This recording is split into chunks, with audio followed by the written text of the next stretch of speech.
China का agent है मोदी।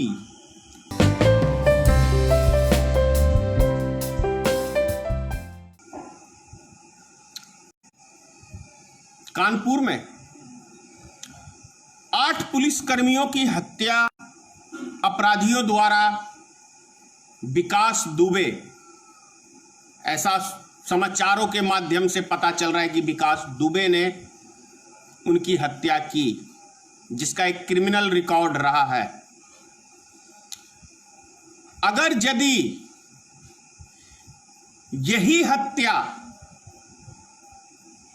एक पुलिसकर्मी या किसी एक नागरिक की किसी मुस्लिम के हाथों यदि आज भारत में हुई रहती, तो इस देश की सारी गोदी मीडिया, पूरा सिस्टम और जितने भारतीय जनता पार्टी के कार्यकर्ता हैं, यहां तक के प्रधानमंत्री तक उसकी आलोचना करने से बाज नहीं आते और उस पर टिप्पा टिप्पणी करने से। क्योंकि आप सबको याद होगा एनआरसी, सीएए और एनपीआर को लेके हमारे मुस्लिम भाइयों ने जो देश में आंदोलन किया था, प्रधानमंत्री का बयान था कि कपड़ों से ही पहचान फोड़ कौन कर रहे हैं। कितने बड़े वैज्ञानिक, कितने बड़े अंतर्यामी प्रधानमंत्री हैं हमारे देश के, जो कपड़ों से पहचान लेते हैं। आप दिल्ली में ही देख लीजिए, शाहीन बाग याद है, टुकड़े टुकड़े टुकड़े गैंग, किसने ये लफ्ज कहा था? हमारे देश के प्रधानमंत्री श्री नरेंद्र मोदी ने। आज विकास दुबे ने 8 पुलिसकर्मियों की हत्या की है, लेकिन प्रधानमंत्री का एक लफ्ज नहीं मिल रहा है। ये बहुत बड़ी बात है। ये सरकारी कर्मचारी की हत्या, पुलिस महकमा जो आम आदमी की सुरक्षा के लिए होती है, उसको जब वो अपराधी को पकड़ने गया तो उसकी अपराधियों ने हत्या कर दी। क्या ऐसा उत्तर प्रदेश और कैसा, तो माफ करिएगा, कैसा तंत्र यूपी में फल फूल रहा है, इससे अंदाजा आप कर सकते हैं। कहीं प्रशासन करती है मनमानी, कहीं गुंडे करते हैं मनमानी। क्या इसी को हम रामराज कहेंगे उत्तर प्रदेश के अंदर? साधु संत कहलाते हैं योगी आदित्यनाथ जी। वो भी कहते हैं कि मैंने अपना देश के लिए घर बार छोड़ दिया है, लेकिन साधु के लिए जंगलों में तपस्या करते हैं, सत्ता पे काबिज नहीं होते जाके। ये ऐसे साधु संत अब हो गए हैं कि जिन्हें सत्ता चाहिए, तब वो भगवा वस्त्र पहन के अपने आप को सन्यासी कहलाते हैं। बस थोड़ा सा अजीब सा लगता है सुनने को, देखने को। एक चीज मैं, माफ करिएगा, थोड़ा नेटवर्क का दिक्कत चल रहा है, क्योंकि मोदी है तो कुछ भी संभव है। एक चीज मैं आपसे कहना चाह रहा हूं, फॉरवर्ड समाज से। रामचंद्र जी के एक स्लोगन है, रघुकुल रीत सदा चली आई, प्राण जाए पर वचन न जाई। बहुत पुराना स्लोगन है, सुन के दिल भी खुश होता है। लेकिन ये किन व्यक्तियों के लिए है? जो जुबान की वैल्यू समझते हैं। मर्यादा पुरुषोत्तम राम क्यों कहलाते हैं? क्योंकि उनके मुख से एक लफ्ज जो निकल गया है, जो भी रिजल्ट हो, उन्होंने पूरा किया, इसीलिए वो मर्यादा पुरुषोत्तम कहला के बड़ा।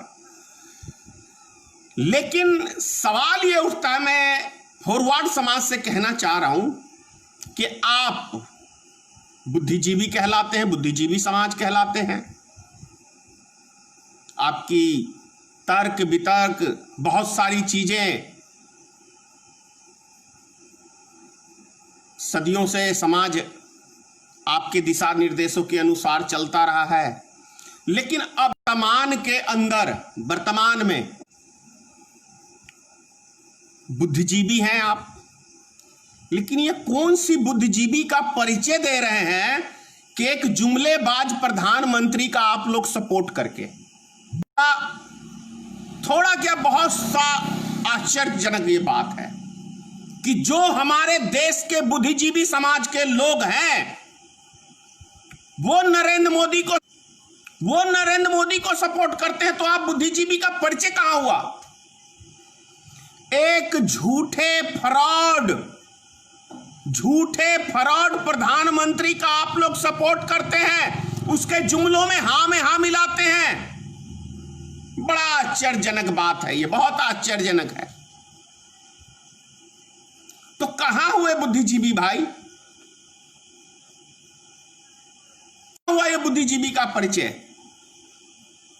इसीलिए मैंने कहा रघुकुल रीत सदा चली आई, प्राण जाए पर वचन न जाई। तो कहीं ऐसा तो नहीं आप लोग ने वचन दिया हो मोदी जी को कि आप देश को डुबाओ, समाज को डुबाओ, चाहे हमें डुबाओ, हमने आपको वचन दिया है कि हम आपको सपोर्ट करेंगे? ऐसा तो नहीं। और यदि ऐसा है तो कहीं भी बुद्धिजीवी का परिचय नहीं हो सकता, क्योंकि मोदी ने देश को डुबाया है, अंतर्राष्ट्रीय मंच पे भारत का नाम गिराया है, चाइना का एजेंट है मोदी, 18 बार मिल चुका है वहां के राष्ट्रपति से। सोचिए 5 बार प्रधानमंत्री बनने के बाद, उसके बाद 18 बार हम किसी से मिलते हैं, तो समझ में आता है ना कि हमारी औकात या हम उसकी औकात सब तौल लेंगे। तो मोदी की औकात तौल के, और जो मोदी ने जो बड़बोलापन, कहीं ऐसा तो नहीं कि मोदी जब 13 बार कांग्रेस के शासनकाल में जब गुजरात के मुख्यमंत्री थे श्री नरेंद्र मोदी जी, तब चाइना में जाके वहां के राष्ट्रपति को कहते होंगे कि आप भारत की सीमा में घुसिए ताकि मुझे प्रधानमंत्री बनने का मौका मिलेगा, वरना आप 12 बार 13 बार प्रधानमंत्री जी एक मुख्यमंत्री होकर किसी राष्ट्रपति से क्या करने गए थे मिलने के लिए? ये देश की जनता जानना चाहती है, आपको जवाब देना पड़ेगा कि क्या सेटिंग की थी आपने। चलिए आपके भारत की सीमा में घुसा नहीं घुसा ये पुरानी बातें हैं, लेकिन वर्तमान में आपके शासनकाल में 5 बार, उसके बाद लक्ष्मण झूला पे आप दोनों झूले जो भाइयों की तरह। तो फिर भारत की जमीन कैसे हथियाली चाइना ने, कैसे 20 जवान भारत के शहीद कर दिए, 10 जवान को जो कैद किया था उसको छोड़ा। लेकिन आपने तो कहा था, माफ करना नेटवर्क का बहुत ज्यादा दिक्कत आ रहा है, तो क्या चीज की सेटिंग की थी श्री नरेंद्र मोदी ने जाके चाइना में 5 बार? अब प्रधानमंत्री का बयान है कि ना हमारी सीमा में कोई आया है, ना कोई घुसा है, ना किसी ने कब्जा किया, तो 20 जवान हमारे कैसे शहीद हो गए? फिर चाइना ने 10 जवान को हमारे कैसे पकड़े थे जो छोड़ा? इसीलिए मैंने कहा आपसे, फॉरवर्ड समाज से कह रहा हूं, ये आज का वीडियो फॉरवर्ड समाज के लिए आज का वीडियो है। मैं आपसे क्वेश्चन कर रहा हूं कि आप अपने आप को बुद्धिजीवी कहलाते हैं, देश की तमाम सारी बातें करते हैं, समाज की बातें करते हैं, बहुत सारे रचयिता हैं, आज कहां गया आपका बुद्धि विवेक? कैसे व्यक्ति को आप लोग सपोर्ट कर रहे हैं? समझिए आप लोग, अपनी प्रतिष्ठा बचाइए, देश के विषय में सोचिए, समाज के विषय में सोचिए। सभी अगड़ी पिछड़ी, दलित, महादलित, सभी वर्गों से और हर एक राजनीतिक दल से अपील कर रहा हूं मैं कि देश के लिए सोचिए, गद्दी के लिए नहीं। देश हमारा है तभी गद्दी है। हर राजनीतिक दल के लोगों से कह रहा हूं, देश के लिए हम लोग मिलकर सोचें। ऐसे मैं 100 में आपको बता रहा हूं, 1% में प्रधानमंत्री के योग्य नरेंद्र मोदी को नहीं मानता हूं। मैं 1% नहीं मानता हूं प्रधानमंत्री की योग्यता नरेंद्र मोदी के अंदर है। ये प्रधानमंत्री बनना चाहता है, धनेश्वर महतो मुख्यमंत्री बनना चाहता है। मैं भाई आज आपको स्पष्ट कह देता हूं, ना मैं मुख्यमंत्री बनना चाहता हूं, ना मैं प्रधानमंत्री बनना चाहता हूं।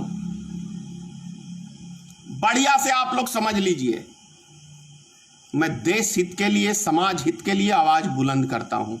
यही बहुत बड़ी उपलब्धि है। कोई ऐसा नहीं है कि प्रधानमंत्री बन के तीर मार देता है, या मुख्यमंत्री बन के, बने तो है, बहुत सारे बने हैं। जय हिंद मित्रों।